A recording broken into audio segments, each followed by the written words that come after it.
अच्छा बनाएं। मैं जितने मरीज़ आए हैं इनको मैंने दवा भी दी है और उनकी ज़रूरत भी इस एतबार से पूरी की है।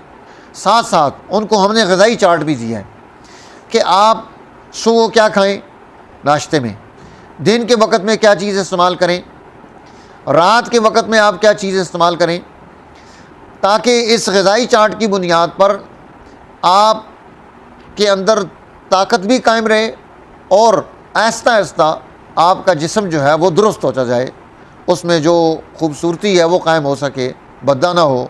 बड़े बड़े पेट और तोंद निकाले लोग फिर रहे होते हैं बेचारे, चल नहीं सकते, वाशरूम नहीं बैठ सकते, बहुत सारे और मसाइल होते हैं उनको, उन्होंने हल करना है। और उस हल में हमने कुछ चीज़ों को अपने लाइफस्टाइल में चेंज लाने की ज़रूरत है। सबसे पहली चीज़, हमें खाने का वक्फ़ा ज़्यादा रखना चाहिए। आप